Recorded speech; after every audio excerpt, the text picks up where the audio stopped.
movimiento estudiantil de jóvenes en el contexto de la desmovilización entonces del Quintín Lame, el EPL, el M19, y se presenta el proceso de cambio más importante reciente, que es la constituyente de 1991.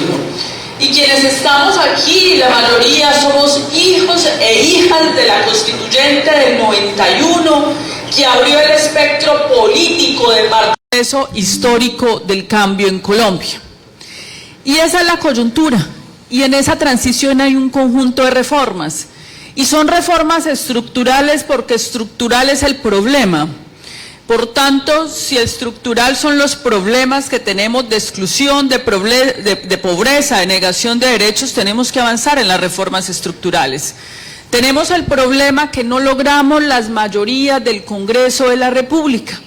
Si los más de 11 millones de votos que votaron por el presidente Gustavo Petro hubieran votado por congresistas probos, serios, derechos económicos, pero que abrió los derechos políticos, que nos permite aquí tener partidos políticos más allá del bipartidismo histórico y de las élites, las castas y las élites de este país. Y en ese momento, pues evidentemente venía el paquetazo del neoliberalismo de la década de los 90.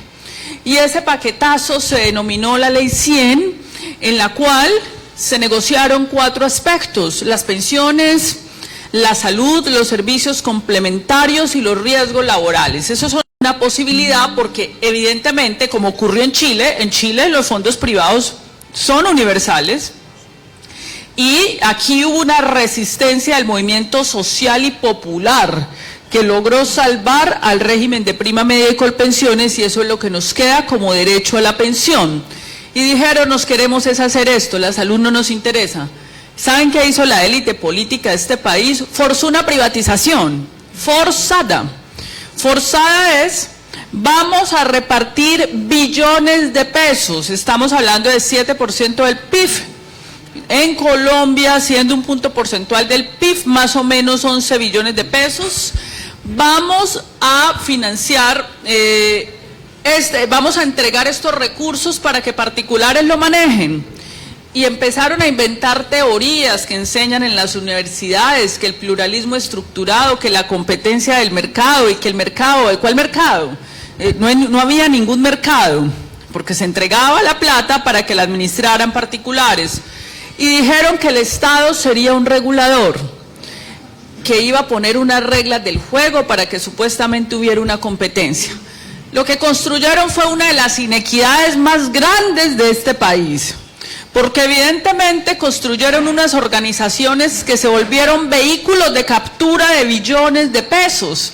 ¿Y qué hicieron esas organizaciones? Cooptar el Estado, cooptar la Superintendencia de Salud. Los ministros de salud responden a ellos. De hecho, ustedes pueden ver cómo todos los ministros de salud, exministros de salud de este país, salen en fila a defender los negocios, porque eran de ellos, respondían a ellos, no al pueblo colombiano.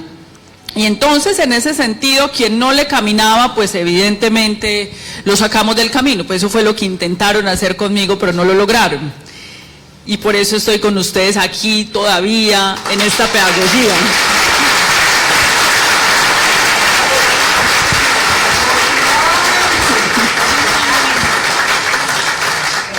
Compraron congresistas, Holger Díaz, Carlos Gustavo Palacino de Salucó le pagaba, le entregaba plata para que votaran lo que se necesitaba votar en el Congreso de la República. Paralizaban investigaciones en la Fiscalía General de la Nación de bolsillo, que postura radical e ideológica, señores. Aquí lo que estamos discutiendo es sobre la vida, sobre realidades concretas. A uno no le pueden mentir. Nosotros estamos en los hospitales. Yo misma hoy, en este momento, trabajo en un hospital.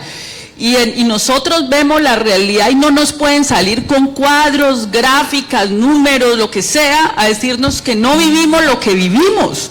La precarización, el paseo de la muerte, las tutelas, una posibilidad. Claro, esta reforma debe hacerse muchos años. A decirnos que no vivimos lo que vivimos. Si tú dejas avanzar un problema, pues el problema va empeorando y la crisis hoy es peor.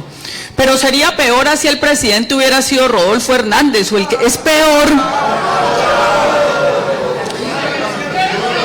La crisis de hoy es peor, sea cual haya sido el presidente, porque el sistema ya arrastra deudas enormes. Tiene deudas superiores de 25 billones de pesos que pagamos los colombianos y no aparecen. Se supone que las EPS deberían tener 16 billones de pesos guardados en bancos para respaldar esas deudas. Arrasaron con clínicas privadas, arrasaron con todo, liquidaban las EPS y se iban dejando deudas sin ningún control por el enorme poder, por la distorsión de la democracia que generó la decisión del Estado colombiano de entregar todo ese platal a una gente que se volvió súper poderosa, que logró hacer alianzas con toda la clase política de este país y el clientelismo para poder generar políticas públicas en favor de eso. Eso es lo que pretende cambiar la reforma a la salud. Entonces, 10 años nos demoramos construyendo con varios médicos que nos rebelamos y dijimos no aceptamos esto, no lo vamos a aceptar. Empezamos hace 10 años convocando el pensamiento democrático de este país en el conocimiento constitucional, la salud pública, a revisar los mejores sistemas de salud en el mundo. Y en el año 2021 hicimos una cumbre social y política con 1.500 líderes y lideresas de todo el país para discutir un borrador de reforma a la salud con los movimientos sociales, las organizaciones sociales, populares y sindicales. Ya tenemos diagnosticado el problema, vamos por la propuesta, vamos por la propuesta.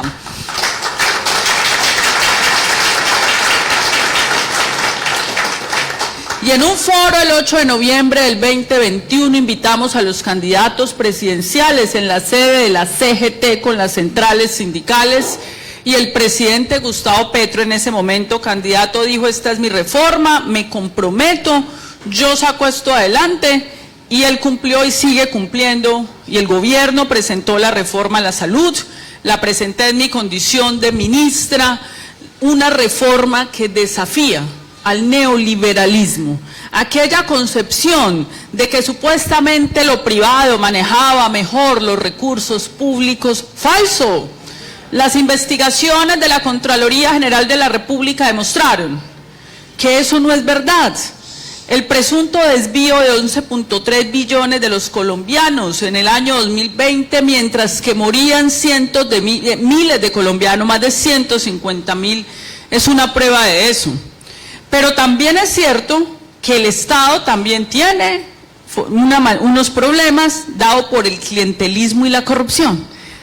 También es cierto, y como lo sabemos y como conocemos nuestro país, hicimos el mejor diseño institucional para poder controlar del sistema de salud ese acaparamiento, ese afán de corrupción y extracción de rentas de sectores privados, pero también para controlar la clientela. Es que la clientela hace mucho daño a este país. Esa clase política que hoy se eleva como la gran crítica, ellos son el faro de la moral, cuando lo que han hecho es saquear este país e instaurar políticas públicas para el saqueo de este país. Y después de ese debate en la Cámara de Representantes hicimos lo que se llama el Acuerdo Nacional. ¿Y qué es el Acuerdo Nacional? Es que yo quiero explicar bien eso, ¿qué es eso del Acuerdo Nacional?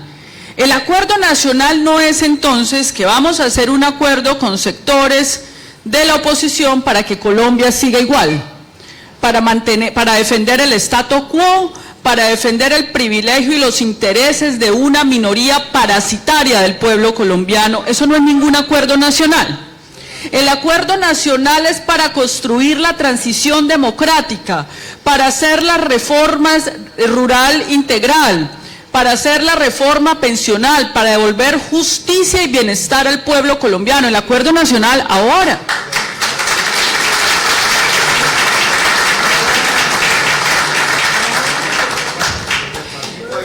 Por supuesto que no todos van a estar de acuerdo con el acuerdo nacional. Somos un país democrático. Los señores y señoras que no estén de acuerdo con el acuerdo nacional, les asiste todo el derecho a hacer oposición. Ojalá sin mentiras, Ojalá con argumentos, porque hasta ahora lo que han planteado es mentiras, desprestigios personales. Ojalá elevaran el nivel de la política, porque han degradado la política de este país en medio del fake news y con una prensa corporativa, alguna, no toda, que es el partido de la oposición en Colombia. Entonces, en ese sentido, esas personas, esos grupos económicos y esos grupos políticos, muchos de ellos asociados a los clanes del régimen político colombiano, tienen derecho a ser oposición, pero debe hacerse el acuerdo nacional con quienes quieren que este país cambie. Y por eso hicimos un acuerdo, adelantamos unas negociaciones con sectores del Partido Liberal, el Partido de la U y el Conservador. La reforma inicial que presentamos se preservó el 70%, perdimos el 30%, pero mantuvimos las líneas esenciales y la mayoría de la Cámara de Representantes votó. Pero llegó el Senado y sin ningún debate 9 senadores y senadoras de la República hundieron la reforma a la salud. Sin embargo, la persistencia de este gobierno es que mientras que el problema persista, la vamos a volver a presentar todas las veces que sea necesario.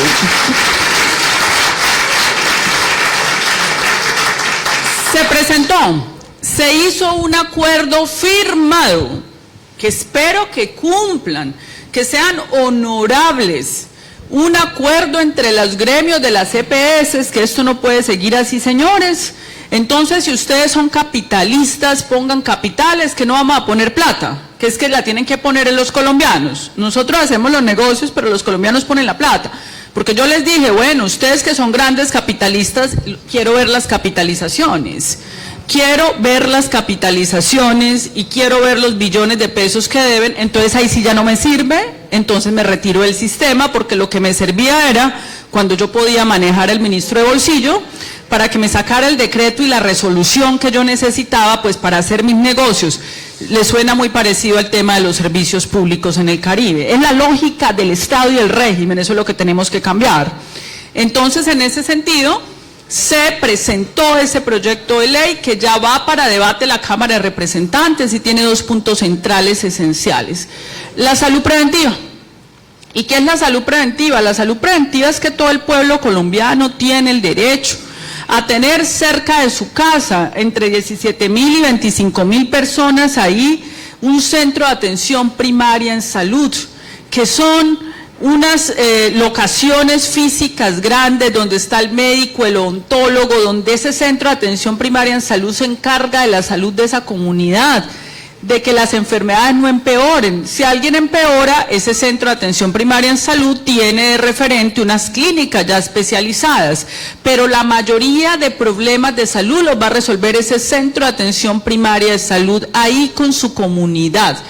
Es la salud pública, se llama atención primaria en salud, es el paradigma científico del mundo. Así funcionan los mejores sistemas de salud del mundo y tenemos la plata para hacerlo. Si dejamos de estar haciendo politiquería y clientelismo, corrupción y negocios, con los recursos de la salud alcanza perfectamente. Y tenemos que financiar las salas de parto y los servicios de urgencia en las zonas olvidadas y abandonadas de Colombia. Así haya un solo parto, tiene que estar abierto 24 horas. Y tiene que estar abierto 24 horas el servicio de urgencias, así la población sea pequeña, porque es un derecho fundamental, porque ese es el pacto de la seguridad social. Todos ponemos y los que no nos enfermamos financiamos al que se enferme y es un pacto por la equidad y por la igualdad.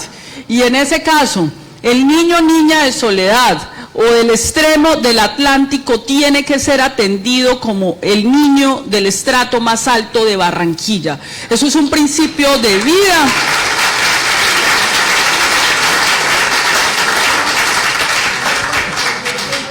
Y esa propuesta se estructuró y esa es la salud preventiva. El segundo punto es, no podemos seguir permitiéndole a la corrupción empresarial clientelista de este país el saqueo y el robo de los recursos públicos de la salud. Por eso diseñamos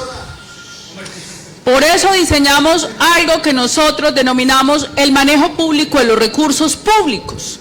Y lo público no es el Estado muchas veces sirve a lo privado o a intereses particulares, como el Consejo Nacional Electoral o como algunos fallos rector de las altas cortes. Yo no entiendo cómo puede una alta corte tumbarle al presidente de la República la posibilidad de contratar a las juntas de acción comunal para poder hacer sus vías terciarias. Ahí está el atraso de este país. No hay reforma agraria, no va a haber desarrollo económico de este país ni industria si no hay vías terciarias. Yo no entiendo cómo la Corte Constitucional, que era una institución honorable, que ha sido defensora de derechos fundamentales, que ha declarado los derechos de los ríos, el derecho a la salud, y tumba parte de la reforma tributaria, que tenía un recaudo de 20 billones de pesos. 6 billones de pesos lo tumba la Corte Constitucional por una confusión elemental entre las regalías y los impuestos. Que las transnacionales extractivistas si pagan regalías no deben pagar impuestos. Eso es elemental, no se necesita. Es distinto las regalías a los impuestos. Los colombianos somos los dueños del subsuelo, de los minerales del subsuelo, y tiene que haber una regalía respecto a ahí. Pero otra cosa son los impuestos. Perdimos 6 billones de pesos en un fallo de la Corte Constitucional, que como dice Rodrigo Primi, se volvió una corte pro rico. Después, cuando la Corte Constitucional era el último bastión de la defensa de los derechos humanos, de los más vulnerables, de los más humildes, ahora es el bastión de defensa de la oligarquía de este país y de los intereses y privilegios. Hay un retroceso en esa institución, inclusive respecto a su línea jurisprudencial, que tuvo honorables personajes como Eduardo Cifuentes, Carlos Gaviria. Allí había una honorabilidad, allí había unos estadistas del derecho, y preocupa mucho que estas instituciones hayan retrocedido frente a la protección del pueblo colombiano. Entonces, en ese sentido, estamos hablando del manejo público de los recursos públicos. ¿Y qué es lo público? Lo público es lo que está sobre la mesa. No deberían haber contratos escondidos, porque el ADRES maneja 92 billones de pesos, gira de manera anticipada el 95% de las EPS. Ojo, dígame en qué negocios del mundo a usted le pagan el 95% de manera anticipada. Es decir, les entregan casi que 89 billones de pesos de manera anticipada y dicen que no tienen plata. Y el 5% posterior. Entonces, esa plata, pues de ahí no sabemos de ahí qué pasa con esa plata. Aquí lo que se propone en la reforma es que se va a pagar directamente a las clínicas y hospitales. Ese es un elemento. ¿Y cómo vamos a controlar la corrupción? ¿Cómo vamos a controlar la corrupción? 5 mecanismos. Esas clínicas y hospitales van a tener que tener un régimen tarifario, porque no podemos estar pagando medicamentos al 5000% para que haya un negocio de extracción de allá de alguna industria. No podemos estar pagando cirugías que cuestan 5 millones a 100 millones. Es que esto es una cosa vergonzosa lo que ha pasado en este sistema de salud. Hay un régimen tarifario. Las EPS que funcionan se vuelven gestoras y van a auditar que esas clínicas y hospitales cumplan con ese régimen tarifario. Pero el fondo ADRES, que es un fondo público que tiene toda esa plata, va a auditar también a esas gestoras y cuando haya alguna inconsistencia no paga. El fondo ADRES tendrá un sistema público de inteligencia artificial blockchain. Tenemos que entrar en la gran discusión de la transformación digital en el mundo. Allá está el mundo de la industria, la nueva industria de la digitalización, donde todos los colombianos vamos a poder ver cuánto le pagaron a cada clínica y hospital y en qué fecha, y con eso se acaba esos intermediarios que cobran coima, que se la pasan haciendo vueltas para que la EPS le pagan una clínica. Ahí acabamos con un foco de corrupción. Y la reforma crea el Consejo Nacional de Salud, donde participa la comunidad, la sociedad civil, el Consejo Departamental de Salud, para que haya un control social de esos recursos. Quien se quiera robar esa plata tiene que ser muy astuta o muy astuto, aunque aquí hay tipos muy astutos.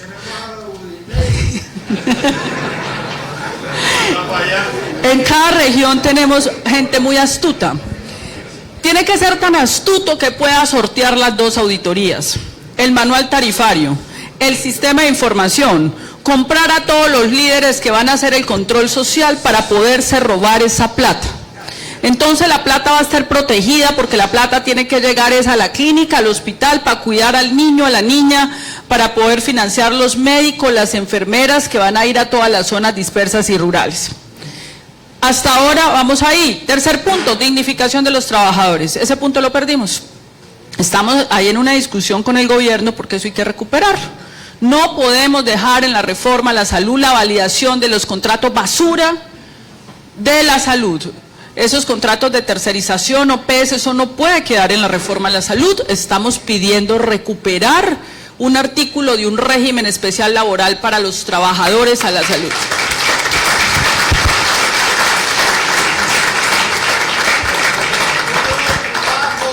Ahí tenemos entonces 3 puntos fundamentales que se mantienen.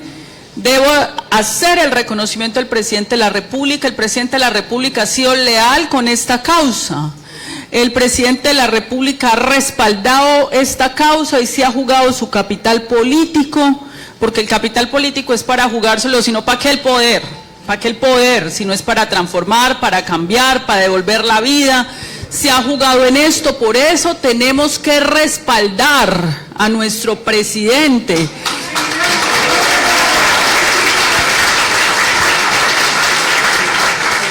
En este debate hay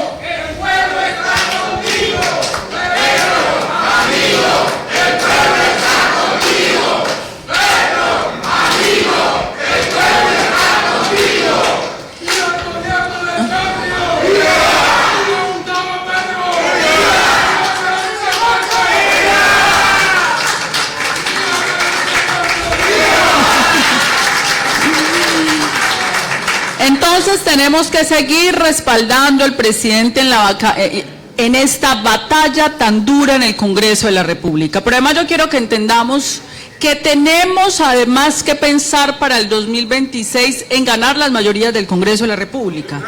Miren todas las dificultades que tenemos.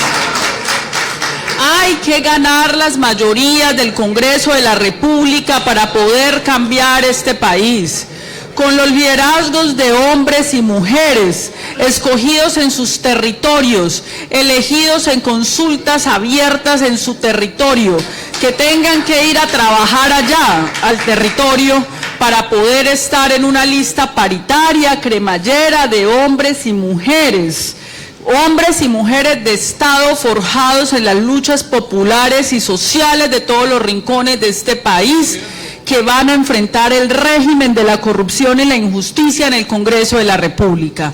Eso es muy importante. Por eso, ya para ir cerrando, quiero simplemente hacer una síntesis. Yo estoy escribiendo unas columnas semanales. Las columnas, esta semana escribí sobre el tema de la reindustrialización en Colombia, que es ustedes pueden buscar en Google Revista Sur, Carolina Corcho, y con mi amiga y compañera Margarita Rosa de Francisco estamos haciendo la socialización en un canal los domingos que se llama Palabras Mayores.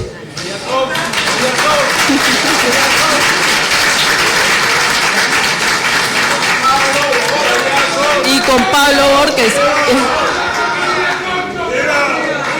Y esta semana el tema que estamos tratando en mi columna, para que ustedes lo miren, es cómo vamos a reindustrializar a Colombia. Porque vamos a tener la COPS en Cali, que es uno de los eventos más importantes del mundo, que tiene la discusión más importante que pueda tener un movimiento social a nivel global, porque tiene que ver con si vamos a preservar la vida o no en el planeta. Solamente eso, no más. Y para preservar la vida en el planeta tienen que haber unas decisiones de fondo, sobre todo en los países del norte global, para evitar el incremento de los grados y el calentamiento global.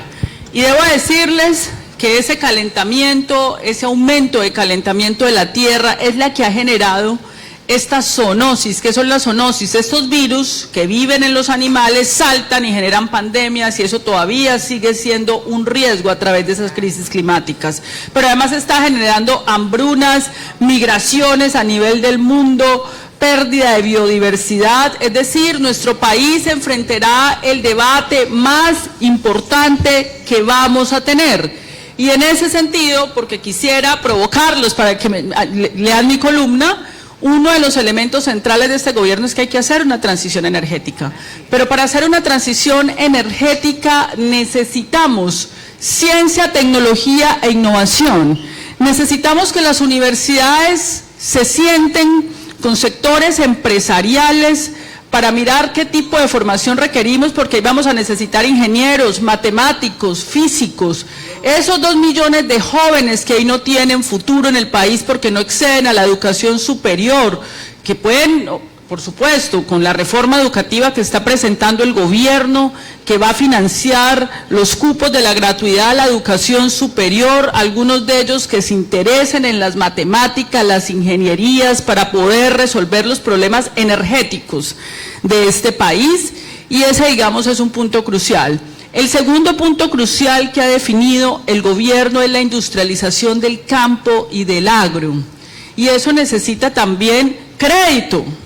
Crédito, hay que avanzar en entregar crédito, apoyar al campesinado en el mercadeo, que el Congreso de la República retrotraiga esos 2 artículos donde los precarizan, y por supuesto compra de tierras para entregar, compra de tierras, extinción de dominio y recuperación de baldíos que han expropiado esas élites terratenientes.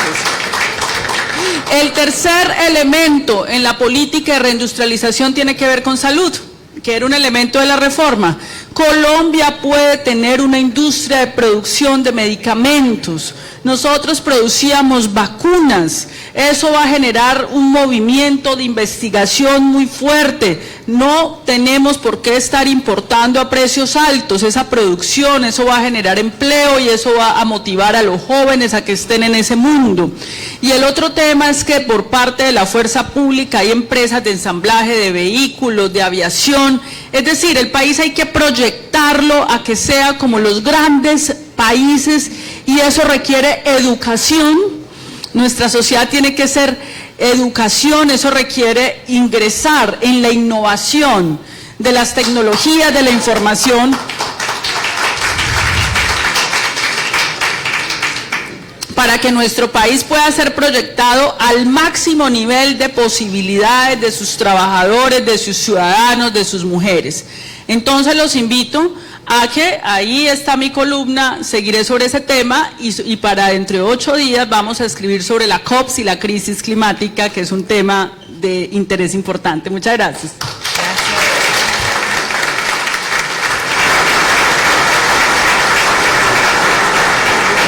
Muchísimas gracias, doctora. Bueno, vamos a abrir un espacio corto con algunas preguntas. Doctor Henry.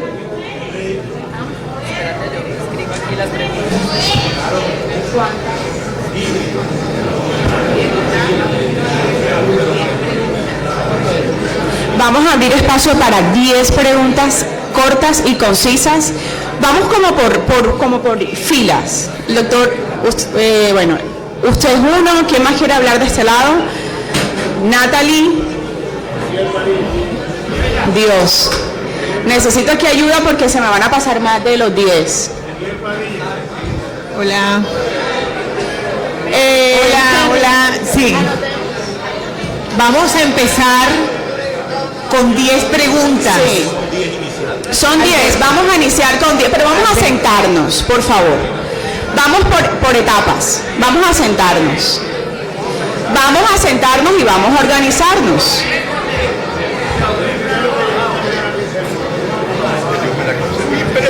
Vamos con los primeros 10 de las primeras filas, pero vamos a sentarnos. Doctora, la doctora Carolina no podría hacer un favor de hacernos llegar estos documentos al nivel. Les agradezco a las personas que están aquí adelante en la mesa principal, por favor se sienten. Al final pueden conversar con la doctora. Doctora, la salud mental, porque no habla de reforma. Al fin, sí, pero ¿cómo los pongo? Al final, por favor. Al final, por favor, se sientan.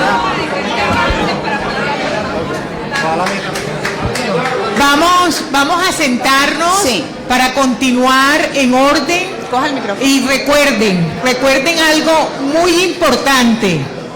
Recuerden algo muy importante. La doctora Carolina tiene abierto un número telefónico donde podemos ustedes, cada uno de ustedes, ser autónomos en continuar con estas charlas sanas.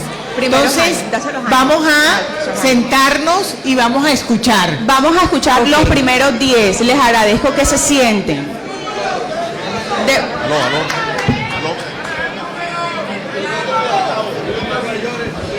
Hola, Pero vamos a sentarnos, todos van a hablar. Siéntense. ¿me permiten, por favor? Siéntense. Vamos a...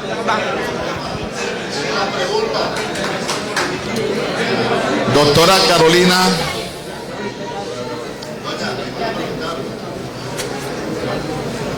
cordial saludo. Hace una semana tuve la oportunidad de escucharla y de verla en la Universidad del Valle. Allí hubo una pregunta sobre su posible o segura candidatura presidencial. Usted se levantó presurosa al atril y dijo, vamos a arreglar esto de una vez por todas. Entonces habló del partido único, la necesidad del partido único, y además habló de la necesidad de un trabajo social abierto. Me gustaría que usted nos ampliara aquí ese tema, por favor.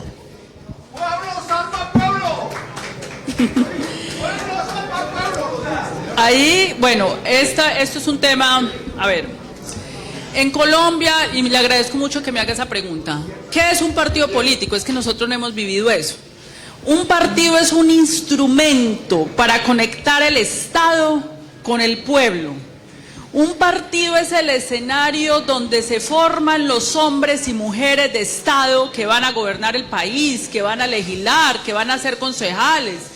Aquí, desafortunadamente, en Colombia, los partidos políticos son empresas electorales, solo funcionan para las elecciones. El partido político es el escenario donde se discute con la ciudadanía y con el pueblo cuál es el proyecto estratégico del cambio. Por eso el partido tiene que tener como característica, tiene que ser distinto a los partidos tradicionales de la izquierda y la derecha de este país, donde lo que hay es una obediencia ciega y cerrada.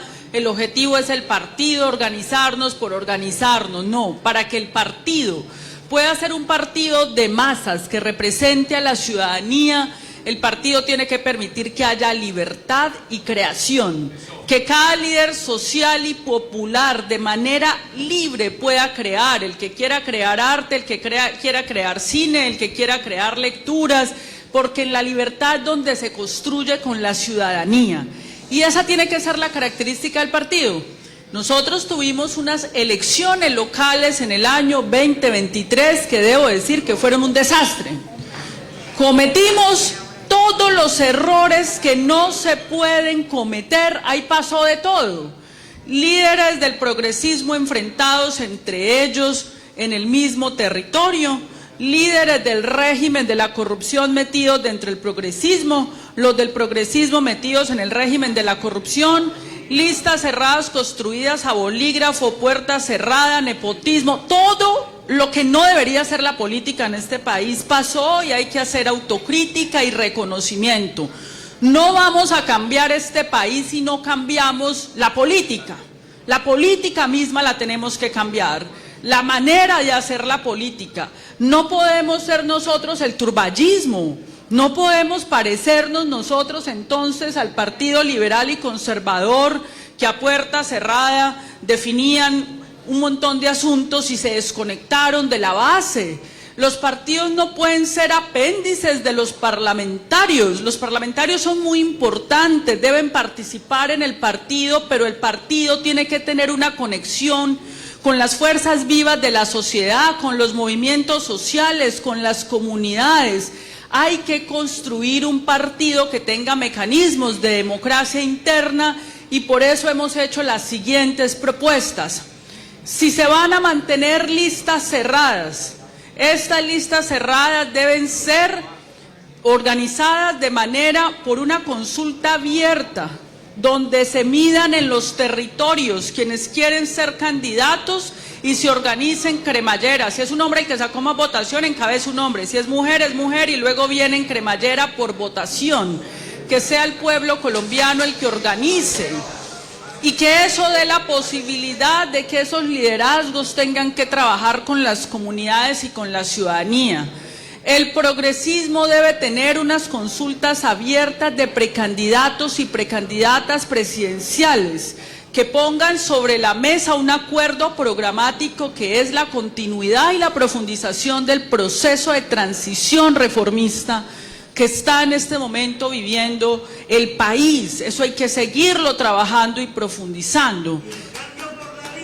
Pero además tenemos que pensar en construir mayorías para ese cambio. Debe haber una coalición y un frente con el liberalismo democrático, con sectores del centro democrático, a partir de unos acuerdos programáticos mínimos del cambio colombiano. Centro democrático no, sectores del centro que tengan democracia.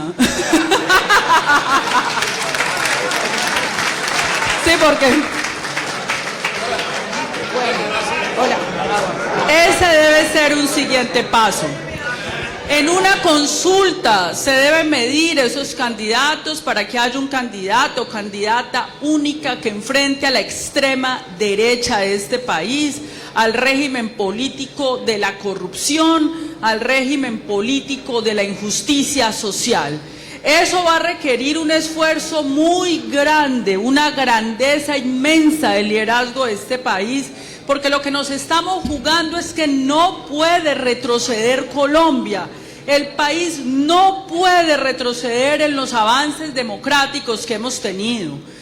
Otro elemento allí, hay una reforma política que radicó el gobierno. Estamos de acuerdo que va en el sentido correcto, pero esa reforma política de una vez tiene que resolver ese problema del Consejo Nacional Electoral. Es que no puede seguir una institución politiquera ejerciendo la vigilancia del sistema electoral.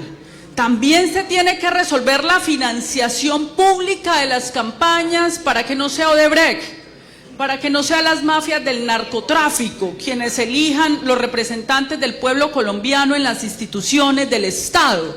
Todo eso tiene que incluirse en esa reforma política que va a discutir y abrir el gobierno en el Congreso de la República.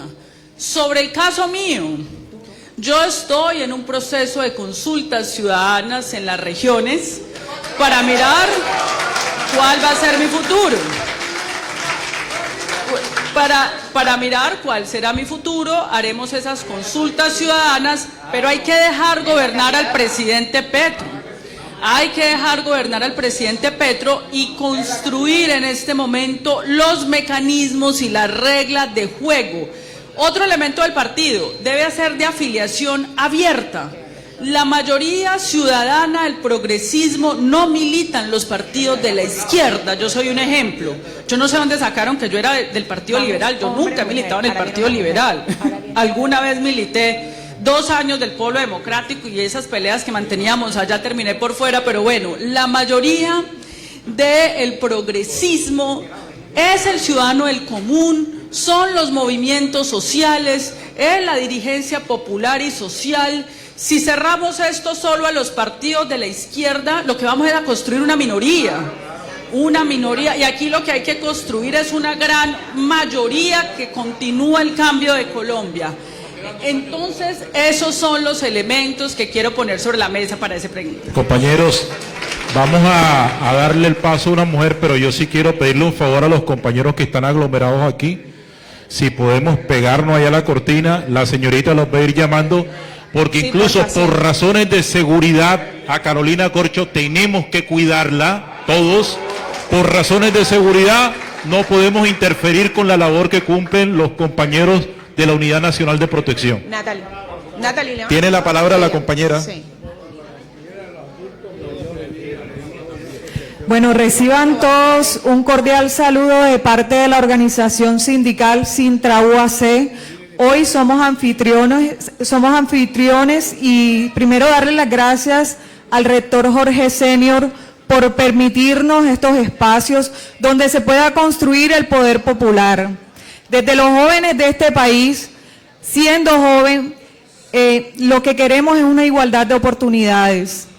Yo tuve la oportunidad, gracias a Dios, de estudiar porque nací en un hogar que mis padres eran estudiados, pero muchos jóvenes hoy no tienen esa oportunidad. Quiero decirles a ustedes cortamente algo importante. Yo soy paciente oncológico y sé el drama que viven los pacientes, por ejemplo, oncológicos que tienen en riesgo la vida.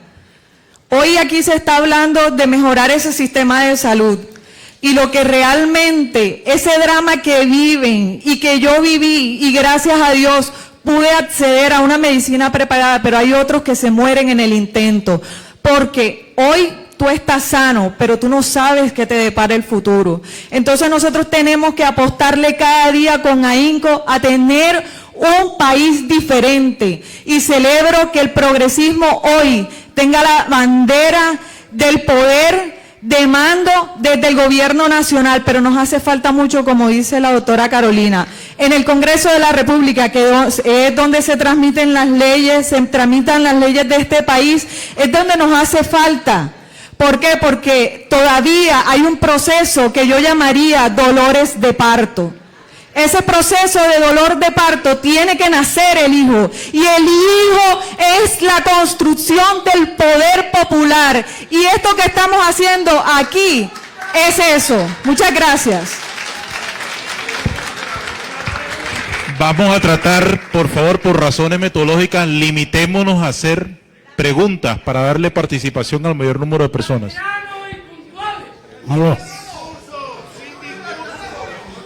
Bueno, gracias a Dios por estar acá. Mi doctora la conocí el día de hoy y estoy impactado por ese conocimiento de Colombia, de todo lo que ha dicho acá. Voy yo. Le voy a pedir paciencia. Le voy a pedir pacientemente lo siguiente. Todos ustedes, en excepción de la doctora Carolina, digamos estas palabras. Que Dios permita el camino, digamos todos juntos, que Dios permita el camino, por favor, que Dios permita el camino, que la doctora Carolina Corcho llegue a la presidencia de la República. Que viva la doctora Carolina. Yo vine por otras cosas, pero se avivó la política en mí por esta señora que la llevo aquí. Y le digo algo, una cosita. Estoy representando, soy pensionado, y voy a la pregunta que ustedes están alterando un poquito, y pónganse la mano primero aquí, a usted le toca el turno. Pero lo que vengo a decir de la salud aquí en Barranquilla es grave, y lo estoy haciendo con denuncia en la Supersalud, denuncia en la personería, denuncia a la personería, a la Supersalud, porque los pensionados que están en la Clínica General del Norte, de la sede Puerto y de la sede de Ferroviarios, están muriendo lentamente, no por Dios, sino están muriendo porque no le llegan las medicinas a los que tienen mal de Parkinson, a que no le llegan las medicinas a tiempo, y me he dado a la tarea a que todas esas patologías las estoy denunciando en la personería, y eso, doctora. La pregunta es lo siguiente, pero tenía que hacerle la explicación. Me da sentimiento decirle, pero esto lo tengo en manos de Dios, lloro mucho. Se están muriendo. ¿Qué hacemos a través de ese proceso de llevar a la presidencia en el momento por los pensionados? No solamente eso, sino de toda Colombia, que estoy seguro que lo están atendiendo mal. Ok. No sé si contesta las dos preguntas, doctora. Ok. Compañeras, para darle cremallera, ¿qué compañera va a preguntar? ¿Compañera que vaya a preguntar? ¿Ninguna? Venga. Gracias por esta oportunidad que nos da la doctora Carolina de interactuar con ella. Y gracias a todos ustedes también por estar presentes en este evento. Doctora Carolina, ¿usted ha pensado quién sería su fórmula en el evento de que llegase a ser presidenta de la República?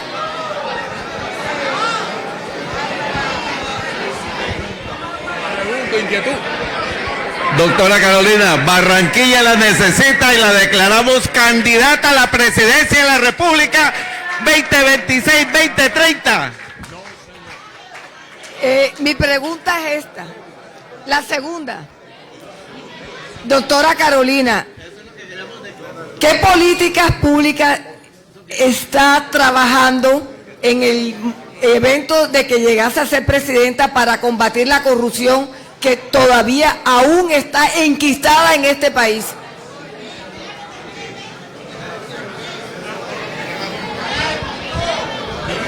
¿Quién sigue, compañero? Nos retiramos. Sí, buenas tardes, buenos días. Mi querida Presidente de Colombia 2026 y Ministra de Salud 2026, que está al lado, la señora Ingrid, ¿no? Más que todo es una especie de reflexión. El cambio necesita alrededor de aproximadamente como 20 años. Ya estamos comenzando con el doctor Petro. Yo me imagino que él hizo un diagnóstico o lo tienen ya diseñado, pero hay muchas cosas que están faltando. Dentro del presupuesto general de la nación se tienen que establecer indicadores de gestión, porque es que yo veo desde hace muchos años que siempre nosotros en Colombia culpamos al presidente de la República, y aquí hay 3 poderes públicos, y siempre el Congreso y la rama judicial están chéveres, sabrosos, y siempre le echamos el agua sucia al presidente. Tenemos que hacer indicadores de gestión. Yo quisiera, doctora Corcho, que le diera ese mensaje al presidente de la República, porque pensé que lo iba a hacer en esta gestión. Me imagino que está trabajando en ello. Pero hacer indicadores de gestión, hacer grupos interdisciplinarios, la rama judicial, el Congreso y la presidencia, para generar soluciones y establecer cosas. Claro que necesitamos reforma, una reforma integral, de todo tipo. Mire lo que nos está pasando hace poco con la niña que murió. Ese muchacho, el violador, tenía vencimiento de término. Necesitamos una reforma de la justicia para que... O sea, yo podría hablar cualquier cantidad de cosas, pero con eso le resumo yo. Listo. Aquí el compañero. Ya. Permiso. Permiso. Aló. Un saludo, compañera doctora, próxima presidenta. Queríamos hacerle una pregunta. Yo represento aquí a unos grupos que nos estamos coordinando. No pertenecemos a ningún partido político, ni de derecha, ni de izquierda, ni de centro, sino de esa masa que no está representada en organizaciones sociales que le permitan la participación política en la construcción de un nuevo sistema social que requiere nuestro pueblo. Esas organizaciones, siguiendo las orientaciones de nuestro gran líder, Gustavo Petro, de crear los comités coordinadores de base. Estamos haciendo ese trabajo y lo consideramos como el principal.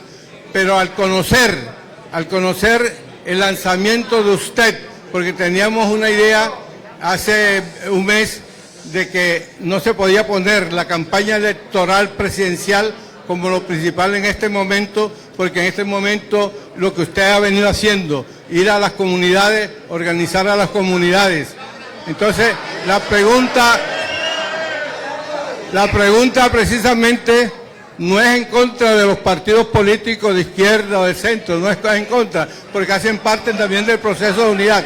La pregunta es, ¿cómo va usted a solucionar un problema que nos llevó a la pérdida de poder en las elecciones pasadas, o a la no conquista de poder, con esta mayoría de organizaciones sociales que estamos independientes de los partidos políticos, pero que nos estamos agrupando?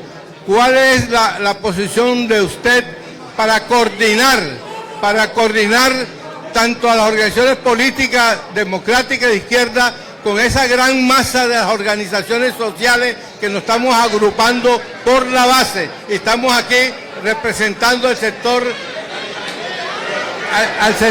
de ancianos de la tercera edad, que tenemos que tener con nosotros el respeto, y aquí hay una gran mayoría, porque somos 8 millones de adultos mayores que tenemos el derecho a participar en igualdad de condiciones de todas las fuerzas populares. Le deseamos éxito y la vamos a apoyar hasta el final. Bueno, vamos a hacer una dinámica. ¿Se acuerdan que se habló de la intoxicación de cortisol? Y estamos en estos momentos subiendo esa intoxicación, que es no comprender, no generar empatía hacia nuestro conciudadano. Entonces, esto desearíamos estar con la doctora todo el día, pero tenemos una agenda que también hay un personal como ustedes, y recuerden que hoy es un día viernes donde la distancia que nos toca ir hasta Soledad, Atlántico, ellos también se desesperan. Entonces vamos a ser muy puntuales, pero vamos a dejar a que la doctora escuche. Ella anota completamente cada una de las preguntas. Al final, doctora, voy a darle el teléfono del asistente para que puedan anotarlo, porque es decir, la invitación es que vamos a continuar hacia los municipios. Entonces usted es autónomo en dirigirse a nuestra asistente y hacer realmente qué día podría venir la doctora. Entonces vamos a calmarnos.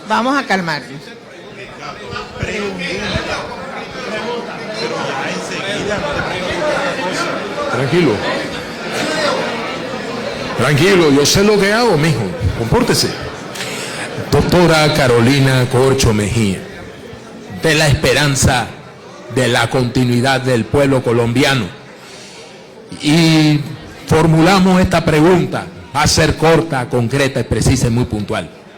¿Cómo se debe conformar todas las organizaciones sociales y populares aquí en Barranquilla, en el departamento del Atlántico, y cuándo será el día que nos organicemos para la próxima candidatura, una vez que usted quede de la consulta interna de los precandidatos dentro del movimiento progresista? Entonces, esa es la pregunta, yo la dejo hasta ahí. Es todo, compañeros, señoras y señores, muchas gracias.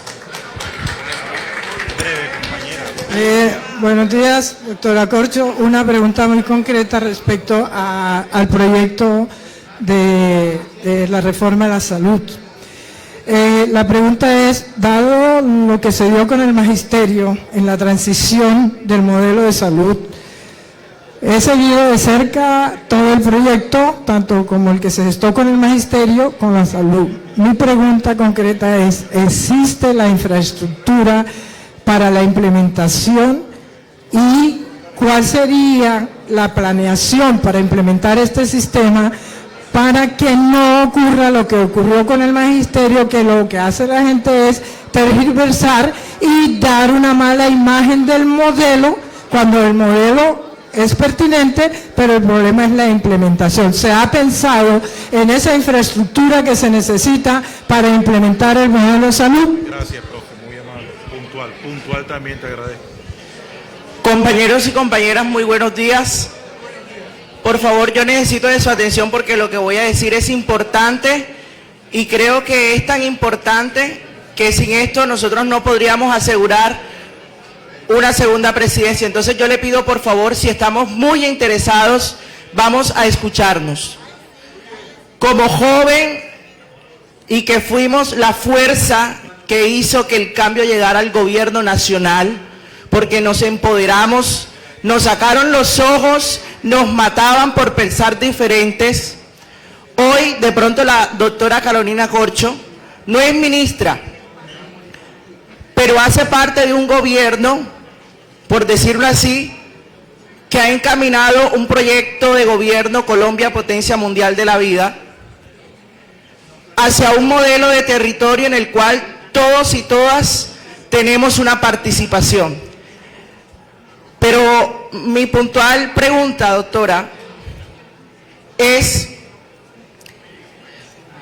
como enfermero y como estudiante de Derecho de esta universidad, el Congreso no somos mayoría y tenemos personas congresistas y senadores nefastos que hacen unas declaraciones súper extremadamente estúpidas, me perdonan la palabra, pero es que también tenemos que ser un gobierno que dé ejemplo de lo que estamos practicando. Y yo quiero, doctora, aprovecharla a usted aquí en Barranquilla para que lleve este mensaje a nuestro presidente Gustavo Petro y a todos los ministros de la bancada del presidente. Y es que necesitamos más ministros como usted, que ejecuten la cartera y que comiencen a articular con el territorio, porque están habiendo ministros que nos están dejando mal parados al presidente y que por culpa de sus fallas, hoy el gobierno del cambio está siendo mirado de manera distinta y como no lo tiene que ser.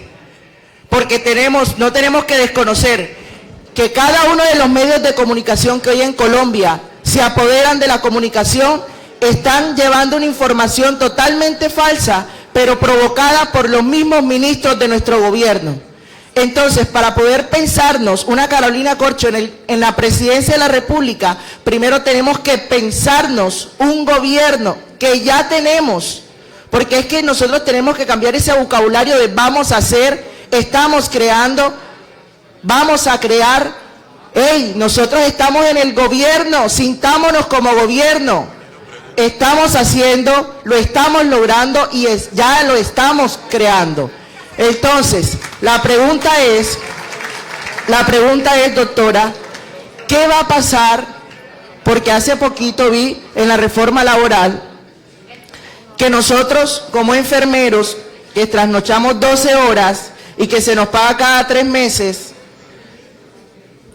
¿cómo va a ser ese impacto dentro de la reforma a la salud que hoy se tramita en el Congreso de la República? Porque es necesario que nosotros, como cuerpo de la salud, tengamos una dignificación de nuestro trabajo y que laboralmente no se está dando. Entonces, es necesario que dentro de esa reforma, ¿cómo se logra ahora? Si la reforma no se logra aprobar en el Congreso de la República como ente aprobador, ¿cómo logramos, si se puede o no, que el presidente la apruebe por decreto para lograr de que la reforma a la salud se pueda cumplir en nuestro territorio mientras la transición del presidente y termina su gobierno, para así lograr demostrar qué realmente se quería con esa reforma? Muchas gracias. Un momentico aquí con la venia, usted, la señora también pidió la palabra hace rato. Gracias, doctora. Celebro tener la oportunidad de poderle dar las gracias por la firmeza con la que sostuvo el proyecto de reforma a la salud, a pesar de todos los ataques que le hizo toda la corruptela de este país. Muchas gracias. Y primero, como mujer, me sentiría muy honrada que nos representara como la primera presidenta de Colombia. Vamos por eso. Doctora, muy puntual, necesito que por favor nos diga qué va a pasar con EPS, Sura EPS. Por favor, ¿qué va a pasar después de que ellos dieron ese tiempo de 5 meses y eso pasó? ¿Qué podemos esperar los afiliados a EPS Sura? Futura presidenta de Colombia 2026. Hola, muy buenos días. Yo soy el doctor Juan Carlos Conde Manotas, soy nefrólogo internista. Trabajo en EPS, soy director del programa de prevención de salud, pero soy un convencido que la enfermedad renal crónica, como parte de las enfermedades crónicas no transmisibles, en este país cada vez más en ascenso, porque no hacemos prevención. Las aseguradoras lo que hacen son consultas de nefrología, pero no se hace la prevención. Nosotros estamos trabajando en sectores apartados como en La Guajira, en donde ahí está la Colombia profunda que dice nuestro presidente, en cabeza de la doctora Marta García Potes, y que allá encontramos muchas barreras. Y creemos que tenemos que replicar estos modelos de salud verdaderos, no de atención de consulta, porque esos no son programas de salud para prevención, sino programas de consulta. Entonces, la pregunta concreta es, ¿cómo vamos a hacer para que esos modelos de salud se extiendan a esas regiones con el personal idóneo que es nefrólogo, internista, nutricionista, trabajadora social, psicóloga, para vencer todas esas barreras sociales que no llegan allá? Todo está concentrado en las regiones, en las capitales, pero no se llega a esa cantidad de pacientes que están allá. Y eso no podemos abstraernos de eso, porque todos esos pacientes que están en esas regiones apartadas donde nosotros estamos, llegan a nuestra ciudad y hacemos un manejo paliativo. Es cuando llegamos y sentamos a los pacientes en diálisis. Hay 42.000 pacientes en diálisis y cada vez va llegando más, y eso aumenta el costo de estos pacientes. Entonces, creo que tenemos que hacer prevención ahí en esos estadios iniciales, y por qué no predicción, porque sería lo ideal. Tenemos que pensar siempre en lo ideal, hacer predicción, detectar al paciente de riesgo y el que no tiene riesgo para que no llegue a ese estadio final, que es la diálisis, y que es lo que consume mucho los recursos de nuestro país. Gracias, médico.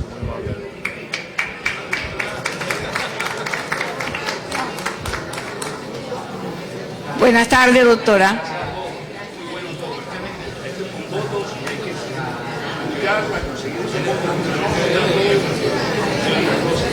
Doctora, mi nombre es Magali Conde, soy pensionada, Mi pregunta es esta, doctora, ¿qué propone o qué va a hacer con la parte de la educación en los muchachos que les gusta la música, el arte? Tengo un hijo que estudió música en la Universidad Central y luego hizo en la Buenaventura una especialidad, que eso genera un costo, pagarle estadía y todo. Y mi hijo no encuentra trabajo, porque tiene entonces que tocar en cualquier parte, siendo se puede decir un profesional de la música, y es muy bueno, toca la flauta.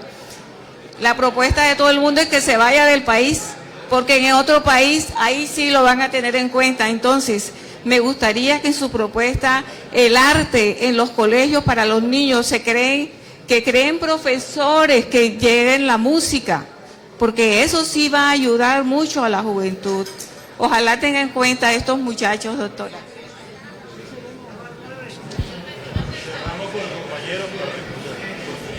Buenos días a todos los presentes, a la doctora, a la mesa, al profe. Muchísimas gracias por este espacio en la universidad. Mi nombre es Ever Otero, soy contador público y especialista en finanzas territoriales de la Universidad del Atlántico. Ex candidato a la Cámara de Representantes por el Pacto Histórico aquí en el Atlántico.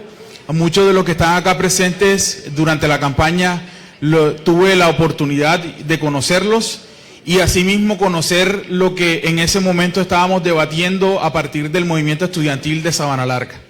Doctora, puntualmente, ya viendo la parte técnica de cómo se ejecuta el presupuesto nacional, de todas las partidas presupuestales que están inmersas, y con toda la literatura en economía acerca de los presupuestos públicos, hay una inquietud que creo que muy poco se ha hablado, y es sobre la inversión en investigación y desarrollo por parte del Estado.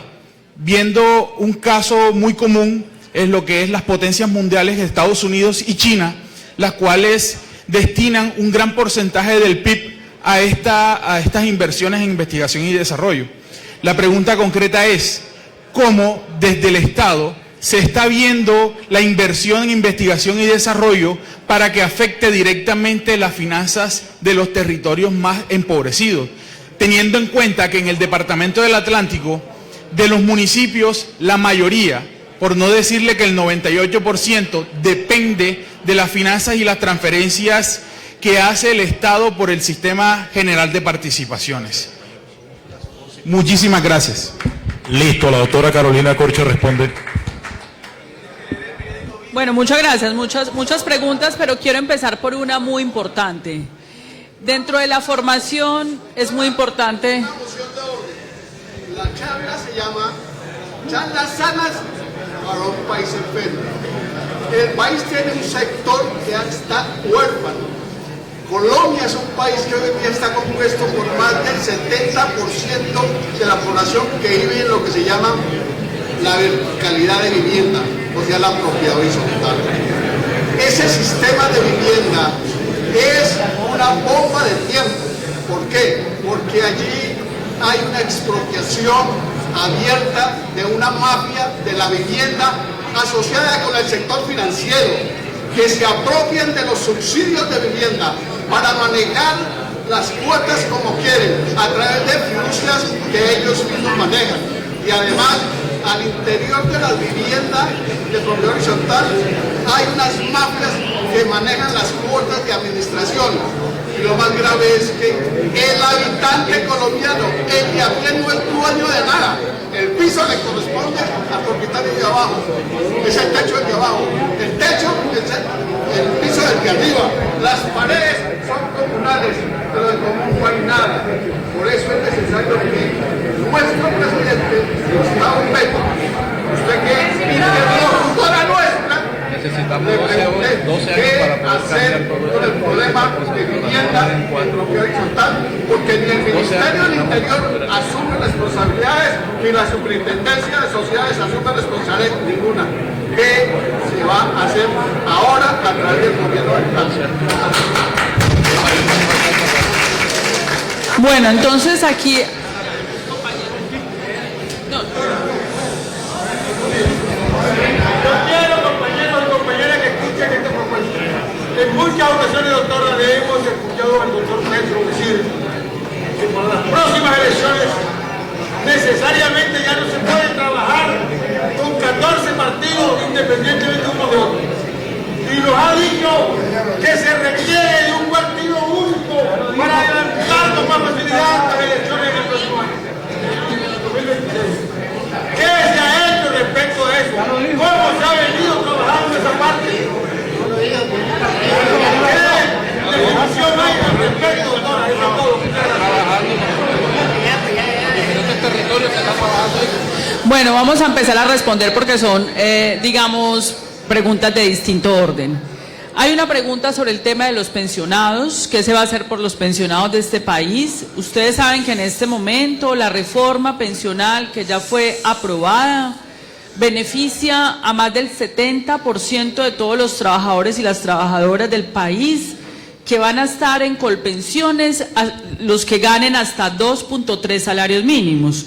Habíamos hecho la propuesta inicial de 4 salarios mínimos, pero por el tema de la correlación de fuerzas en el Congreso se bajó a 2.3 salarios mínimos. Esa es la mayoría de trabajadores de este país que se van a beneficiar.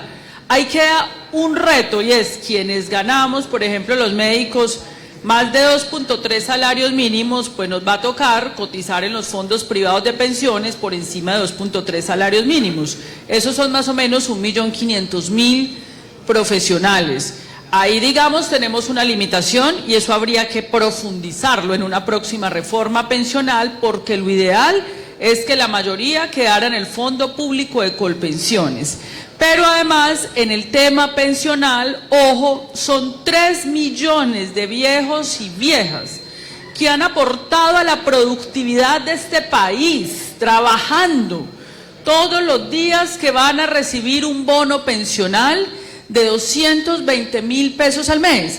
Puede que para muchos, sobre todo para algunos congresistas de la oposición que ganan 50 millones de pesos al mes, y algunos privilegiados del Estado, eso no sea nada. Pero tal es el estado de miseria a la que han llevado a nuestro pueblo, que mucha parte de nuestro pueblo necesita esa platica para su ingreso mínimo vital, para poder tener su comida y tener su básico. Esa reforma a la salud ha sido demandada, a la pensión ha sido demandada por el Centro Democrático ante la Corte Constitucional, y aquí es donde vamos a ver si la Corte Constitucional mantiene su línea jurisprudencial histórica de protección del pueblo colombiano, o va a negarle la posibilidad a los 3 millones de viejos y viejas para que puedan recibir esa plata? Entonces ahí hay un reto y eso lo tenemos pendiente. El segundo tema sobre la corrupción.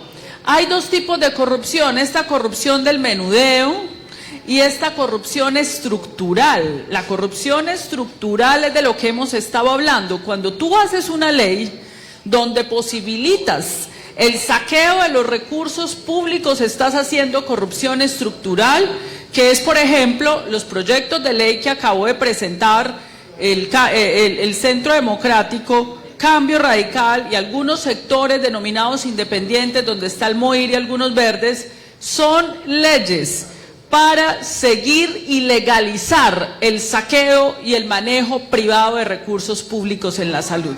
Entonces, evidentemente, la corrupción la eliminas con políticas públicas que fortalezcan lo público, y ya hablamos que era lo público. Lo público es cuando todos los ciudadanos, incluido el empresario, pueden vigilar esa plata para que se distribuya de manera justa. Pero además un gobierno que tiene que hacer acuerdos políticos con fuerzas políticas, tiene que pedir que esas fuerzas políticas, si van a participar burocráticamente de un gobierno, manden gente honesta, ternas de gente honesta, proba y decente, que estén al frente de las instituciones del Estado, sobre un acuerdo programático para evitar que se cuelen corruptos, bandidos en gobiernos progresistas que tienen es que cambiar este país. Sobre el tema de la reforma a la justicia, ustedes saben lo que acaba de pasar en México, donde hombres y mujeres del partido Movimiento Morena, que han trabajado con la comunidad casa a casa, miren lo que es la valentía. Esa valentía no es superior a la nuestra, a la valentía de las organizaciones del movimiento social en Colombia. Nosotros también somos así. Pero el tema es que ellos sí tienen un partido, movimiento, que mantuvo las mayorías en el Distrito Federal de México para gobernar la Ciudad de México y luego gobernar a México. ¿Y qué hicieron? Evidentemente, ganaron 24 de 32 estados, los gana Morena, rompen definitivamente la hegemonía del PRI y el PAN, que es todo ese régimen corrupto neoliberal que es derrotado, logran las mayorías en la Cámara, en el Senado, la presidenta y la alcaldesa del DF. Impresionante. Y Andrés Manuel López Obrador, antes de salir, presenta una reforma a la justicia, que es una de las reformas más difíciles porque es confrontar uno de los poderes más grandes del Estado. La propuesta de Andrés Manuel López Obrador es una propuesta audaz, no tiene antecedentes en el mundo, no sabemos cómo va a salir, pero es una propuesta en la cual jueces, la mayoría de jueces y magistrados de los altos tribunales de México deben ser elegidos popularmente después de pasar un examen de una evaluación técnica donde tienen que cumplir unos requisitos, se tienen que someter al escrutinio popular. Eso no se ha hecho en el mundo, hay que ver los resultados en México, porque la situación en Colombia con la reforma a la justicia es que aquí los jueces eligen, yo te elijo a ti, tú me eliges a mí, y ese, digamos, se creía cuando se hizo la constituyente del 91, que eso iba a permitir un equilibrio, pero resulta que algunos sectores se corrompieron, y lo que más nos preocupa es lo que pasó recientemente para la terna de la Procuraduría General de la Nación. ¿Cómo puede ser posible que dos de las altas cortes ternen para la Procuraduría General de la Nación a dos políticos de Cambio Radical? Dos políticos de Cambio Radical. Preocupa muchísimo esa concepción, cuando una corte se le tendría que pedir que ponga gente honorable, seria, que conozca la materia disciplinaria de la que se va a ocupar. Entonces eso es una reforma que le queda pendiente a este gobierno, es una reforma difícil. El otro tema es lo que tiene que ver con las regiones, el trabajo que tiene que hacer el gobierno con la región. Es que ese es el papel de un partido político. El partido político es el que tiene, es el censor de con los movimientos sociales del gobierno, en el territorio, es el que está viendo los problemas del territorio para que el gobierno no se encierre. Yo que estuve en el gobierno, uno termina en una burbuja abrumado y se desconecta. El partido, la dirigencia de la organización política de los movimientos sociales son la brújula del gobierno. Allí es el que identifica cuáles son los hombres, los mejores hombres y mujeres para gobernar. Porque es que no puede estar uno gobernando otra vez con la oposición y con el clientelismo del uribismo enquistado pues en las instituciones del Estado, llevando la contraria al cambio que se prometió para el país. Por eso es tan importante que empecemos a pensarnos esa estructura organizativa, libre, abierta. En México hubo ese debate, es un partido movimiento, es una cosa más flexible, no un partido tradicional. Aquí si volvemos a hacer un pacto histórico para que sea el partido liberal, perdimos, no vamos a cambiar la política si reproducimos las formas de los partidos tradicionales de este país. Sobre la reforma al magisterio. He planteado que el modelo del magisterio está bien planteado, pero fue mal implementado, muy rápido, no hubo una transición. Lo primero que debió hacerse es reformarse la fiduprevisora. Es que la fiduprevisora es el centro de este nuevo modelo. Tú tenías que primero reformarla, volverla proba, transparente, pero además lo que el magisterio, yo no sé si ya lo hicieron, yo les he recomendado, es que hay que exigir que se publique el modelo y que se publique el estudio de la red de prestación de servicios para que quien llegue a la fiduprevisora no pueda decir a dedo que se contrata o no. Hay un estudio de red de cuáles son en el departamento las mejores instituciones para atender al magisterio, eso se tiene que publicar y el que llegue allá no puede hacerlo a capricho porque ahí es donde aparecen los negocios y el clientelismo. Entonces está en mora el magisterio de avanzar en ese tema.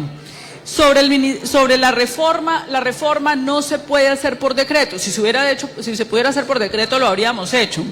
Hay un tema que tiene que ocuparse el Congreso, es que la ley en Colombia permite que la plata solo la pueden manejar las EPS. Los ordenadores del gasto de los recursos de los colombianos, de acuerdo a la ley colombiana, solo lo pueden hacer las EPS. Eso no lo puedes modificar por decreto, sino que lo tiene que modificar el Congreso de la República.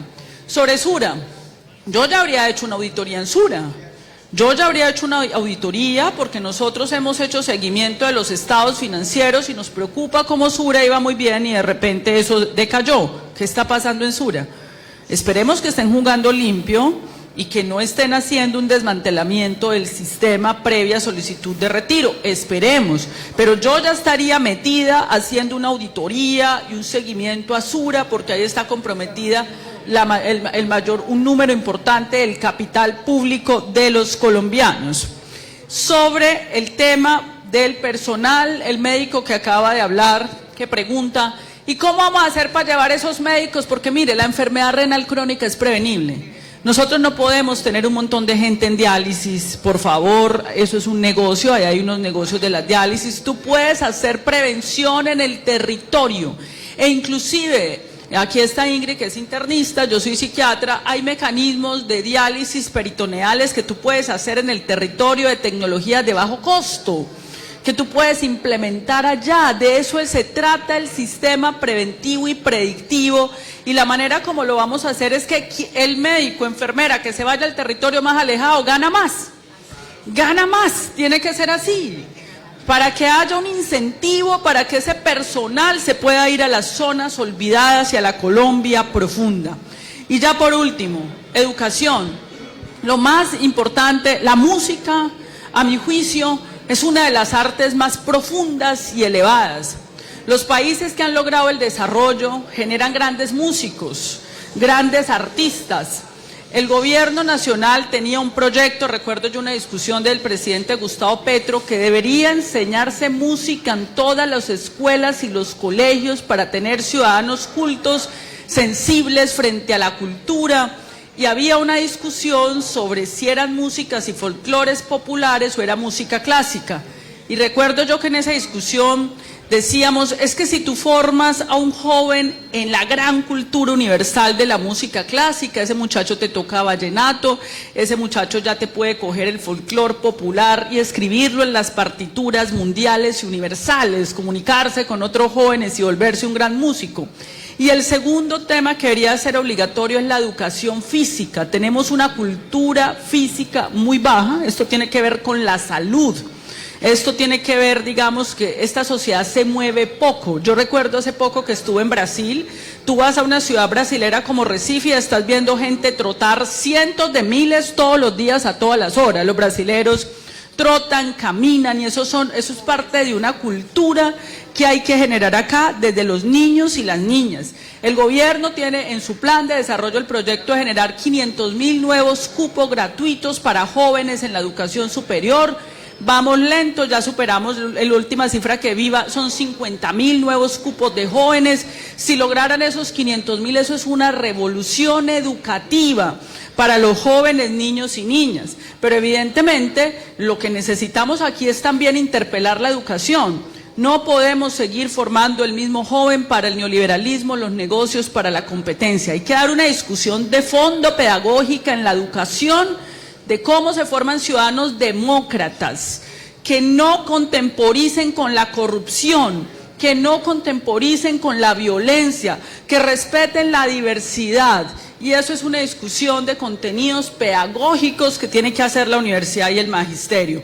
Y ya por último, investigación. Si no hay investigación e innovación, no hay industrialización del país. Los chinos tienen cientos de miles de sus jóvenes haciendo doctorados en las grandes universidades del mundo. Son la sociedad que más publicaciones científicas hace.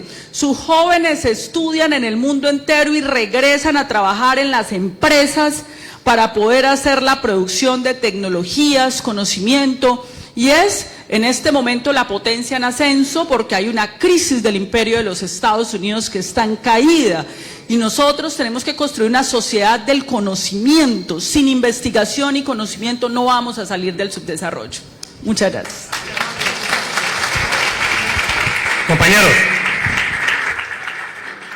no se trata aquí de castrar la palabra a ninguno, pero la doctora no ha desayunado, viene el almuerzo y tiene un compromiso a las 3 de la tarde. Entonces vamos a dar la palabra a 3 personas.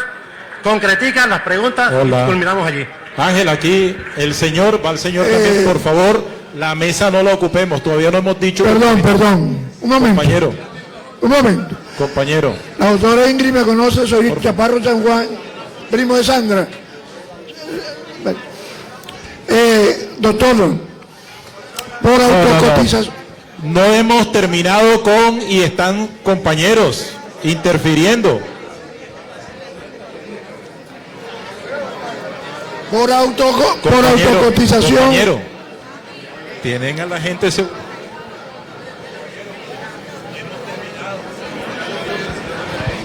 Amigos, por favor. Amigos, por favor, vamos a terminar y ahorita se acercan a la mesa para que puedan decirle algo a la doctora. No, 3 preguntitas, por favor, venga, compañera, ahí.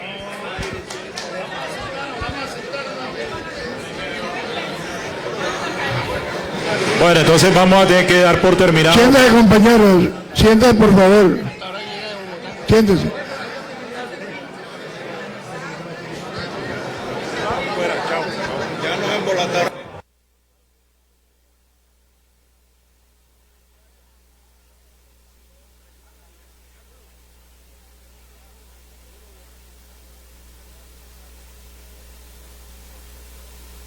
Ángel.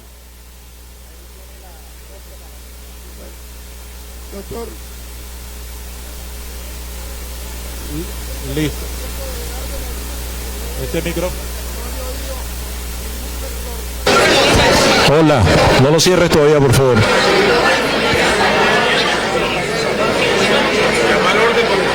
No, ya. Seguridad.